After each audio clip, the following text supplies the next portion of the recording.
Hello everyone, welcome to my channel learning with Mili. আজকে আমরা দেখে নিতে চলেছি the use of may, might and must. এই তিনটি ওয়ার্ডের ইউজ এবং তার ডিফারেন্স। প্রথম ক্ষেত্রে আমি বলে নিতে চাই মে, মাইট এবং মাস্ট এই তিনটি হলো আমাদের modal auxiliaries or modal verbs. এগুলি আমাদের হলো হেল্পিং ভার্ব। হেল্পিং ভার্বের মধ্যে পড়ে be verb, have verb, do verb এবং modal verbs or modal auxiliaries। এই modal verb হয় 9 রকমের: can, could, shall, should, will, would, may, might, must। এই কয়েকটিকে বলা হয় modal verbs। Count with me: can, could, shall, should, will, would, may, might, must. তাহলে 5 আর 4 9।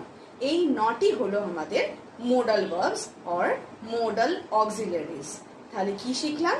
মে, মাইট, must এই তিনটি word হলো modal verbs or modal auxiliaries, যেটি হলো হেল্পিং ভার্বের আরেকটি পার্ট।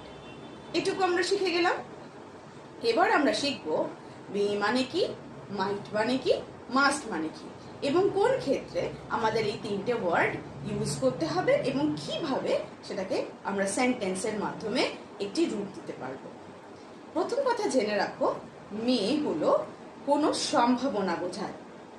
যদি বলতে চাই বৃষ্টি হতে পারে, so it may rain today, বৃষ্টি হতে পারে। মে হচ্ছে সম্ভাবনা বোঝায়। কিসের সম্ভাবনা? যে কোনো অ্যাকশনের সম্ভাবনা, কিন্তু 50-50 চান্স। ঠিক আছে?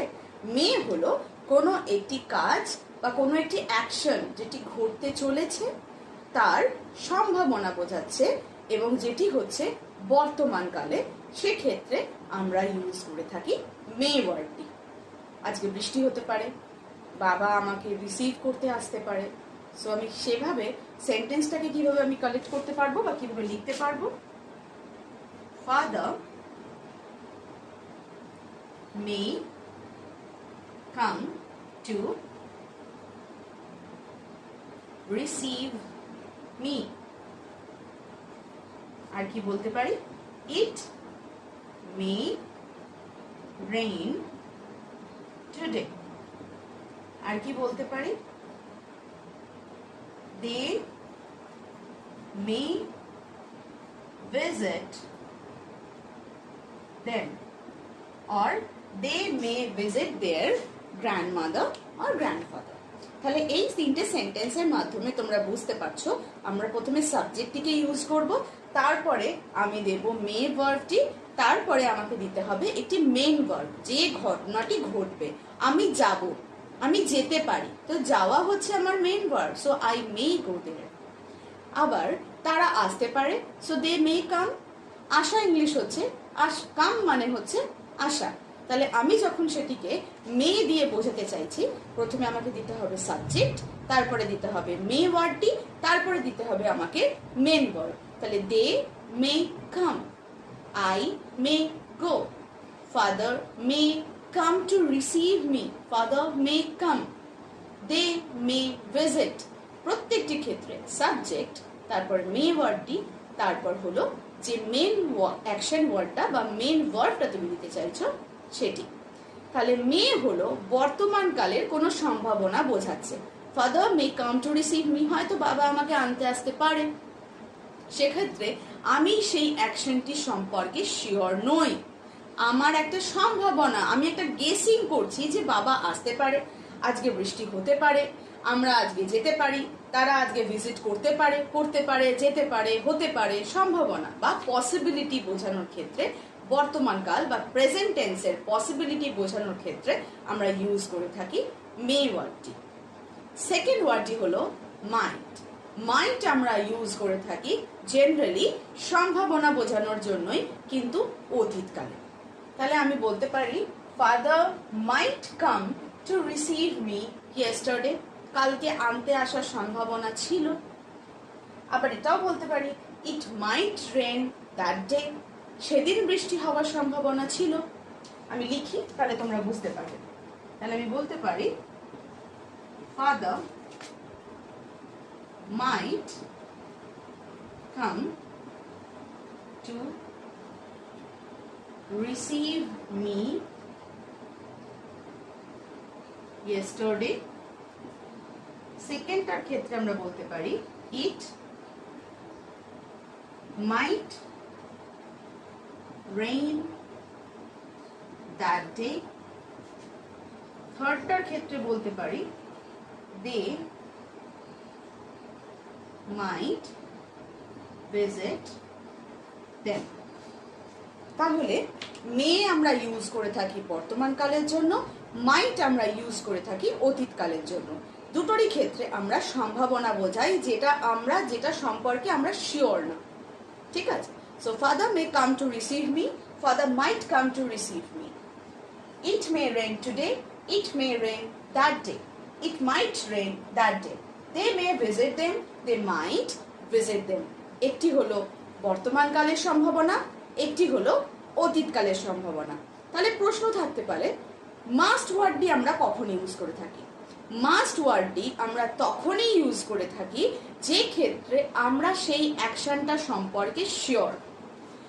মাইট এবং মে শব্দ দুটি আমরা তখনই ইউজ করব যখন আমরা অ্যাকশনটা সম্পর্কে শিওর না, আমরা গেস করছি। হতে পারে, যেতে পারে, খেতে পারি, বসতে পারি, সে আসতে পারে, মে অর মাইট।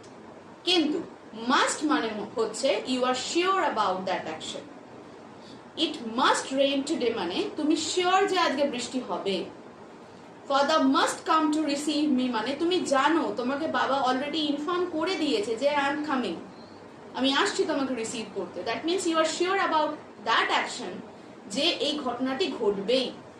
সেক্ষেত্রে আমরা ইউজ করে থাকবো মাস্ট ওয়ার্ডটি, যেটি আমরা এইভাবে লিখতে পারি। আমি নিচে লিখে দিচ্ছি, father must come to receive me. বলতে পারি ইট মে রেন টুডে, তার মানে তুমি শিওর যে আজকে বৃষ্টি হবে, তাহলে সেই ক্ষেত্রে আমরা বলতে পারি ইট মাস্ট রেইন টুডে। আবার পরের ক্ষেত্রে দে মে ভিজিট দেম, সেটা আমি বলতে পারি দে মাস্ট ভিজিট দেম। তাদের যাবেই, তাদের যাওয়া উচিত, যাবেই। সেক্ষেত্রে you are sure about it যে তারা যাবে, সেক্ষেত্রে তুমি বলছো they must visit them. Father must come to receive me মানে তুমি জানো সেই সম্পর্কে, you are sure about it যে তোমার বাবা আসবেই। পরবর্তী ক্ষেত্রে আমি বলতে পারি যে ইট মে রেইন টুডে মানে আজকে বৃষ্টি হতে পারে বা হতে পারেও না, you are not sure. It might rain that day মানে যে ঘটনাটি হয়ে গেছে, যার সম্ভাবনা ছিল কালকে বৃষ্টি হওয়ার। But it must rain today মানে আজকে বৃষ্টি হবে। তাহলে মে, মাইট, মাস্ট, আমরা এটাই শিখলাম যে মে, মাইট, মাস্ট এই তিনটি হলো মোডাল ভার্ব বা মোডাল অক্সিলারিজ, যেটি কিসের পার্ট? হেল্পিং ভার্বের পার্ট। তাহলে আমরা হেল্পিং ভার্ব মানে যে মেন ভার্বকে সাহায্য করে। কিভাবে আমরা ইউজ করব? সাবজেক্ট বসাবো, মে, মাইট অর মাস্ট ওয়ার্ডটি বসাবো, তারপর মেন ওয়ার্ডটি বসাবো বা অ্যাকশন ওয়ার্ডটি বসাবো, যেই অ্যাকশন ওয়ার্ডটিকে মে, মাইট, মাস্ট হেল্প করছে। দেখো কাম হচ্ছে আমার মেন ভার্ব, মে শব্দটি আমি ইউজ করেছি যে কাম শব্দটিকে হেল্প করছে। তাহলে সেই জন্য আমরা এগুলোকে বলে থাকি হেল্পিং ভার্ব। তাহলে আমি শিখলাম কি, মে হলো সম্ভাবনা, কিন্তু you are not sure about you are not sure about that action. Might হচ্ছে সম্ভাবনা কিন্তু অতীতকালের। মাস্ট হচ্ছে you are sure about that action, যে ঘটনাটা ঘটবে। So may, might and must.